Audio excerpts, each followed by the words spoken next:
Marina. So thank you to Stacy and Karen from NPS. And next we will have Glenn Tozier from NPC. Hi, everyone. My name's Glenn Tozier. I'm the Digital Services Librarian at Monterey Peninsula College. And I do a lot of classroom instruction, just information literacy kind of things. So if I start treating you like community college students, please forgive me. I'm probably going to ask questions, and please do respond. So I am not a web designer. I'm a librarian who, in many different situations, has been put into the place where I have to manage web content. So that's a little bit of a disclaimer. How many people here also have to manage web content? Okay, quite a bit. How many of you guys, and this is just only from my information, how many of you guys are somewhat familiar with HTML and CSS, or one or the other? Okay, cool. So the big thing that, at least with community college users, that we've been noticing over the last few years here is the exponential growth in web traffic that we're getting on mobile devices. And as our screens on our computers have been getting wider and wider and wider, more and more of our users have been using narrower and narrower and narrower screens, which is very challenging when it comes to making our content usable. So this little presentation here is just a couple little HTML and CSS things that I've found are really easy to implement, regardless of what content management system you're using, whether or not you actually run your own web server. And yeah, that's about it. So, before I dive into it, I'm going to be talking about, within the HTML, something called a Viewport Meta Tag. And I'm also going to be showing how to hide or change the size of things with CSS based on screen size. So, the Viewport Meta Tag. This is a little bit of HTML that goes in the head of your HTML file. And what it is it tells basically the device how to show your web page within the viewport or the screen. So what it does is it controls the initial load of a page within a mobile device, sets initial and maximum scaling, so if we want to think about zoom, and it does this kind of technical sounding thing where it sets a relationship between CSS pixels and device independent pixels. Basically, this means that if you have on your page something you said is only going to be 9 pixels wide, that works really well on a computer screen where each pixel is pretty predictable in terms of its size. But if you have an iPhone 6 with a Retina display where each pixel is so incredibly small, that kind of direction doesn't make a lot of sense. So when it comes to these devices, they've moved to something called a device independent pixel, which is a standard size. So 1 pixel in the device independent world might be, I'm just going to make up a number here, we'll say 0.5 millimeter wide, right? That doesn't matter whether it's an iPhone 6 that you're looking at, an Android, what have you. And so this is a pretty important concept. And then it also controls whether or not your page is zoomable. And this is very important, especially if you have a page that has a lot of content on it that you can't necessarily drop. You want to be able to make sure that your users, if they access that page on a mobile device, are able to zoom in and move around to the different parts of the page. And so I have 2 examples here. One is the way a page can look if the viewport is not set. How many of you guys have seen a web page on a mobile device that looks kind of like this? Yes. It doesn't work very well. This is an example of a page where the viewport has been set. The viewport tells the scaling, tells what size it should load in, etc. This is what that actual tag looks like. And I'll show each one of the components here. So we're opening the tag here. It's a meta tag. We're giving it the name as viewport, right? And that just defines this tag as a viewport tag. This is the meat and potatoes of it right here, the content. So number 2 here, width equals device width. That means we're telling it to load that page the width of the device. That's how wide the page should be. We're not giving an arbitrary thing, like 800 pixels. We're telling it device width. And this is good because it's flexible no matter what the device is. The second, number 3 here, initial scale, 1.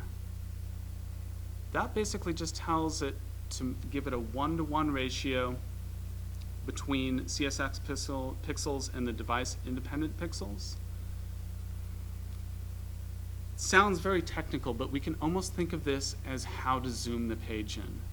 And I would encourage everyone to put the initial scale as 1. Basically, that means load the page in at 100% zoom, 100% of its normal size. And then the last one, and again, this is very important, user scalable, yes. This means that no matter what browser they're using on their mobile device, no matter what device, we're telling that device, always allow this page to be scalable.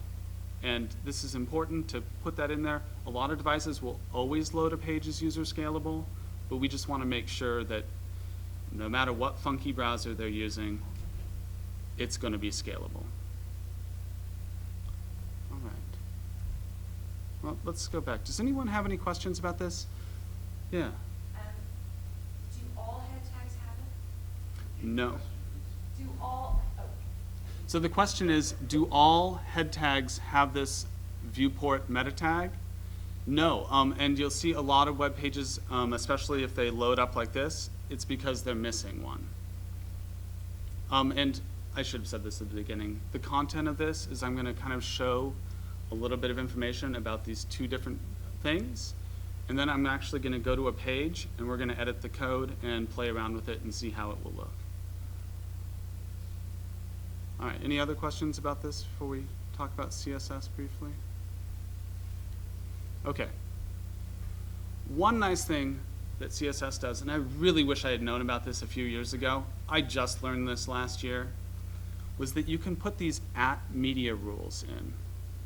And basically what this means is that one of the things you can do with the @media rule is you can tell it to look and see what size the page is loading at, or what side the screen is on your device, and give a different set of CSS rules based on that information.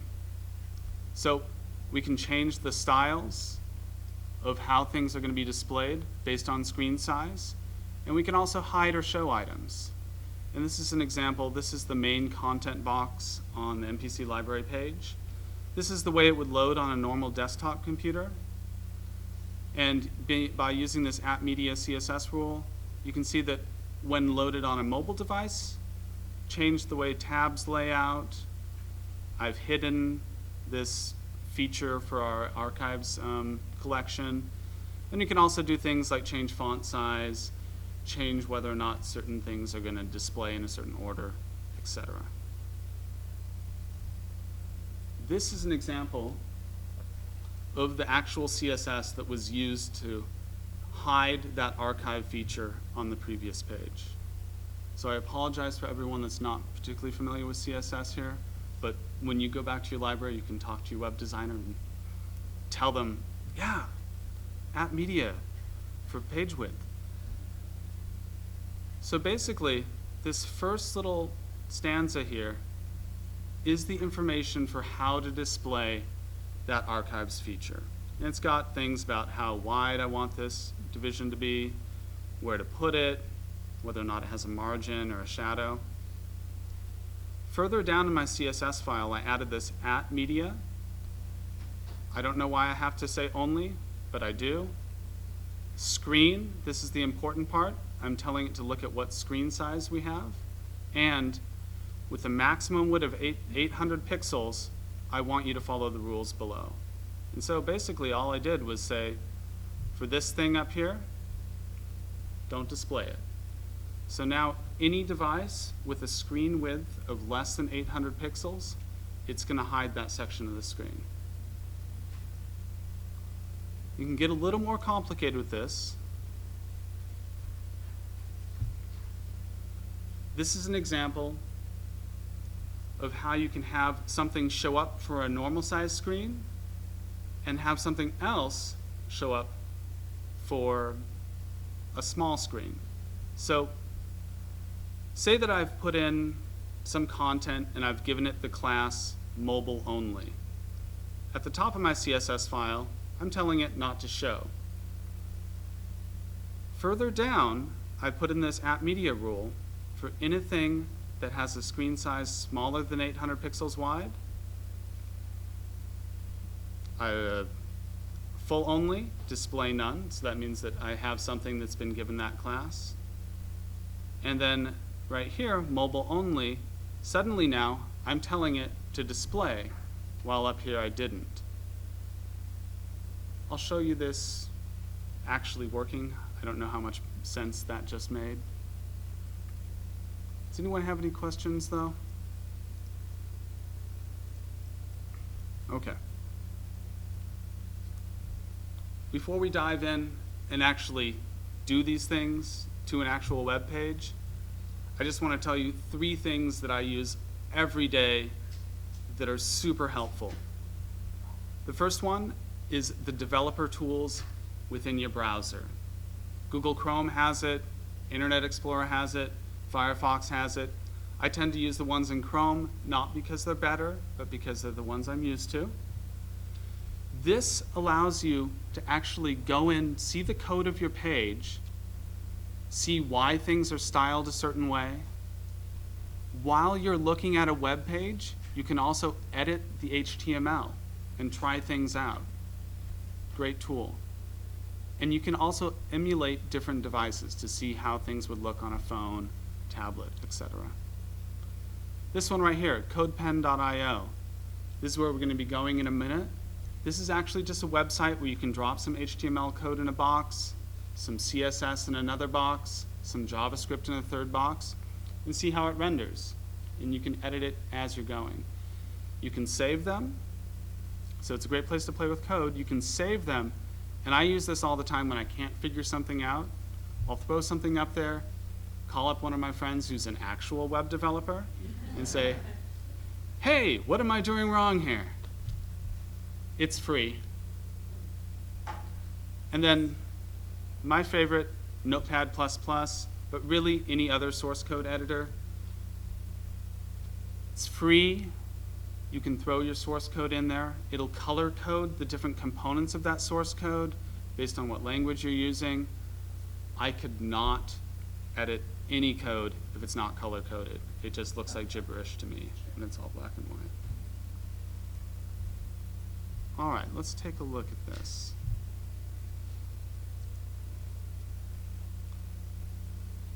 So this is actually going into that code. Yes. So now we're going into CodePen, and I've loaded a page here. You said this is free? This is free. But I'm going to log in so that I can actually do something. Please forgive my logging in, everyone. What do I do?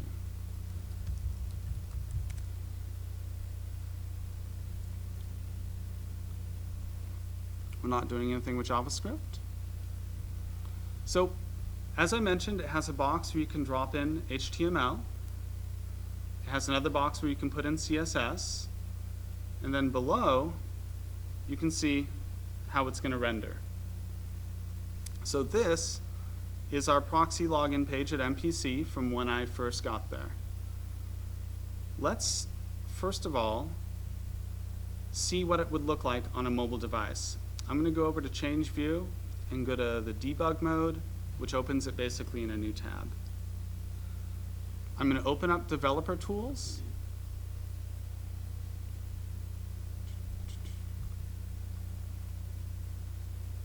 There we go. I'm going to move that guy over. I'm actually going to put it on the bottom. And I'm going to click on this guy here, which is going to emulate a mobile device. And I'm going to change it to an iPhone 5. Yeah, yeah. Not quite what we want. So let's go back, and the first thing I want to do is add in the Viewport Meta Tag. So within my HTML, up here in the head, I'm going to add in that meta tag. So meta, then how does it go? Name equals port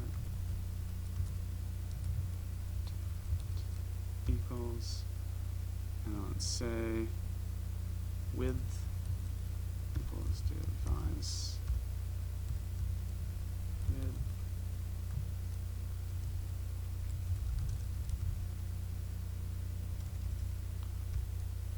Don't you hate typing when people are looking?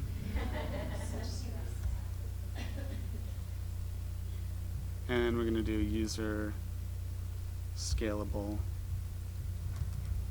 equals yes. And the tag. All right, and we'll save it. And I'm going to go back over here, and let's reload it. Oh, come on, you were supposed to fix. You fix now. So did I save it?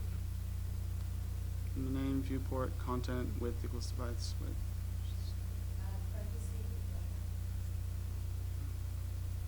And I entered the, oh. Got a little bit better.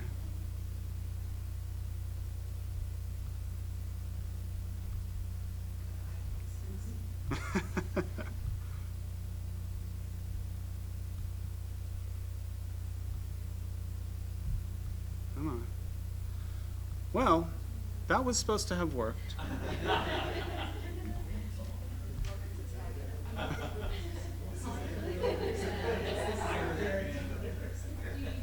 It does look better. That's a good idea. Let's do that again.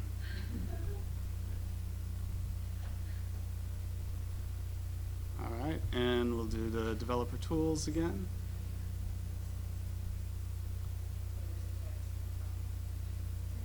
There we go. That looks a little bit more, and I'll reload it just to.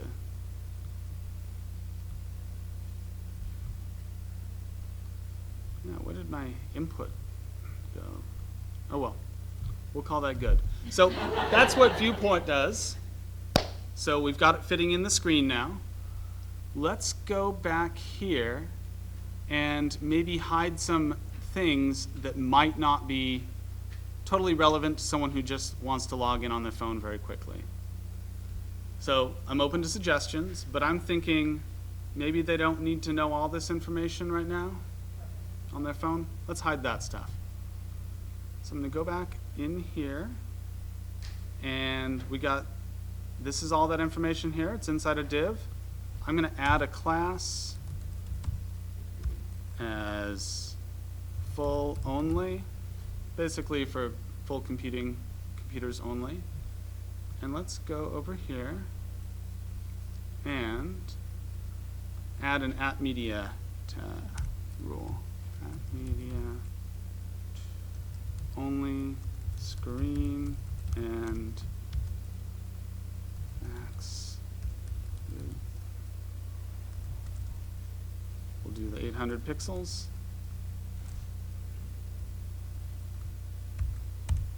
And then for here, I'm going to do class full only. Display none. All right, we'll save it. We'll try the reloading, but if not, then we'll. Okay. So that hid that. If we turn off the mobile, it should reappear, and it's there again. All right. Let's do something else. Why don't we, does anyone else have something maybe else that we should hide on this screen for mobile devices? NPS header. Yeah. Not NPS. That big red thing. The big red thing. Yeah, let's get rid of that. Let's go over to the HTML here. Let's find that image. We'll give it a class again of full only. We'll save that. It's already in our CSS that we're going to hide that. And we'll reload that. Yay, now it's gone. Glenn, Yeah. so if you wanted to, you could have two different images, Y- like a little one and a big one, and just give them alternating classes. Definitely. Let's hide something and make something appear if we have the time. All right, so how about this big remote access to full text resources? I think that could probably be shortened for our mobile users. So let's give this the class full only. And what I'm going to do is I'm just going to copy this. Whoop.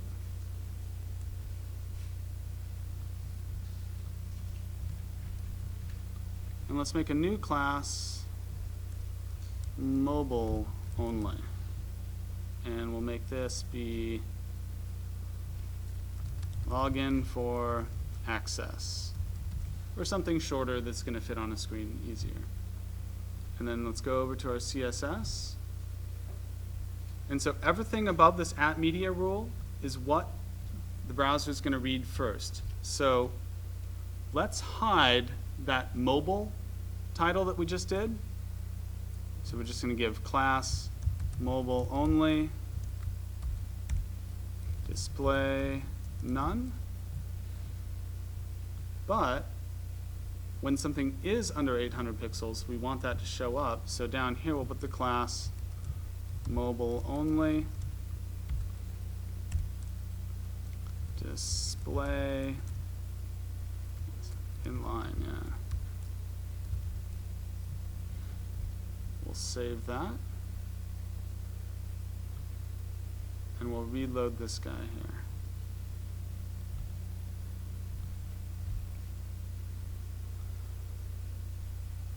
Well, now it doesn't have the big long thing anymore. It just says login for access. Wonder why this is loading so weird. When I tried this at home, it worked so much better. It's the network, right? No, I'm just kidding. Oh, Can you make it an iPad? We'll probably resolve that whole issue. yeah, let's make it an iPad. Why not? Oh, yeah, that's very Yeah.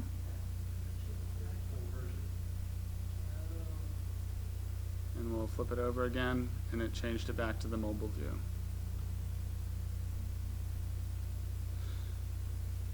So those two things, adding in the meta viewport tag, making sure that stuff's there, and also using CSS to hide things, show different things, are two very simple, pretty basic level that even I can figure out ways to just get little bits of your site a little more usable on mobile devices.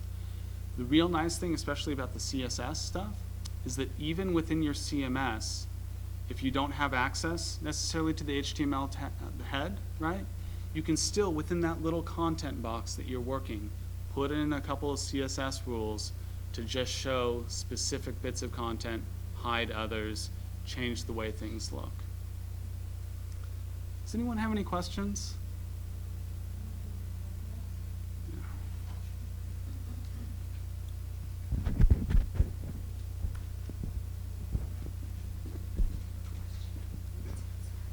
Let's go there. Hello, great job. Quick question. You talk about you not being an IT techie kind of person. Uh-huh. So, how did you get over the fear of breaking everything and going in and playing and, destroying the world? How did you get over it? Because there is a lot of fear among people that they're going to go in and completely erase their website, going to crash the internet. Can you talk about your experience playing and sort of talk that through? Yeah. First of all, everyone that deals with a website has broken it before. So it's unpleasant, but always just keep a backup of the way things were so that you can switch back right away. Depending on what kind of system you're using, if you can, or your IT department can make you a sandbox or a test page that isn't linked to anything else, go in there and run everything through on a test page before you actually make it live. Break it 1,000 times there. One of the things that I really like about this site, the codepen.io, is that no one is going to see this. No one even knows that you have it. And you can go in there and break things 1,000 times as well.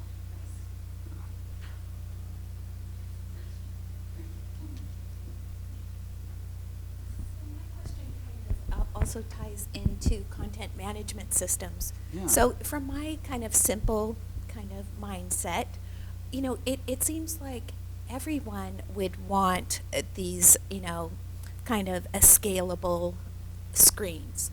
So does the content management system not embed that code in? And for example, also the, ADA compliance, these things. I would just assume the content management system would provide that. Am I wrong about that? A lot of them do. That's one of the nice things, and I know that a lot of people leverage LibGuides because they have built in to LibGuides a pretty darn adaptable design that works on different devices. That being said, one of the things that I run into managing my own website at MPC, I'll just show you, is that the content on the library website is not necessarily the same kind of content that is on every other school website at MPC. So within this content box here, it's my job to make this work and my job to make the library content work on a mobile device, and I'm not necessarily going to get a whole lot of support either from the CMS folks or the IT department to make that work. Does that kind of answer the? Okay.